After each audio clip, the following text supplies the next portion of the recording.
আসসালামু আলাইকুম রহমতুল্লাহ। প্রিয় দর্শক শ্রোতা, আজকের ভিডিওতে আমরা একটি ছোট্ট গুরুত্বপূর্ণ প্রশ্নোত্তর সম্পর্কে জেনে নেব। প্রশ্ন: স্বামী স্ত্রী একসঙ্গে জামাতে নামাজ পড়তে পারবেন কি?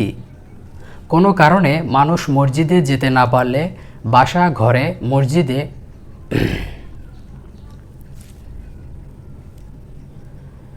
আসসালামু আলাইকুম রহমতুল্লাহ।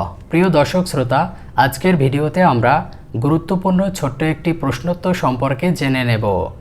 প্রশ্ন: স্বামী স্ত্রী একসঙ্গে জামাতে নামাজ পড়তে পারবেন কি? কোনো কারণে মানুষ মসজিদে যেতে না পারলে বাসা বা ঘরে নামাজ আদায় করেন। সে সময় ঘরে নিজের বউ, বোন, মা ও অন্য মাহরাম নারী থাকতে পারেন। এখন কথা হলো, কেউ যদি নিজের বউ কিংবা মাহরাম কোনো নারীকে নিয়ে জামাতে নামাজ আদায় করে তাহলে নামাজ হবে কি? আর এক্ষেত্রে ঘরের নারীকে নিয়ে জামাতে নামাজ আদায় করা জরুরি কিনা?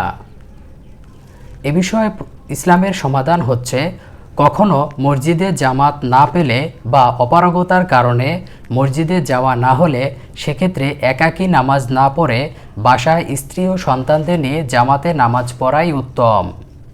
স্বামী স্ত্রী উভয়ে জামাতে নামাজ আদায়ের ক্ষেত্রে শরীয়তের কোনো বাধা নেই। তবে স্ত্রী স্বামীর পাশাপাশি না দাঁড়িয়ে পেছনে দাঁড়াবে। এতটুকু সম্ভব না হলে ডান পাশে একটু পেছনে সরে দাঁড়ালেও নামাজ হয়ে যাবে।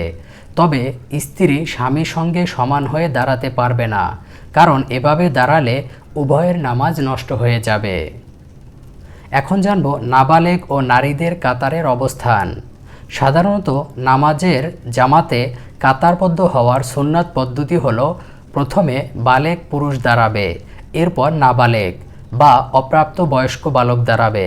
যদি নারীরা জামাতে অংশগ্রহণ করে তারা সবার পেছনে দাঁড়াবে। হাদিস শরীফে এসেছে, হযরত আনাস রাদিয়াল্লাহু তাআলা আনহু বলেন, রাসূলুল্লাহ সাল্লাল্লাহু আলাইহি ওয়াসাল্লাম তাকে এবং তার মা কিংবা খালাকে নিয়ে নামাজ আদায় করলেন।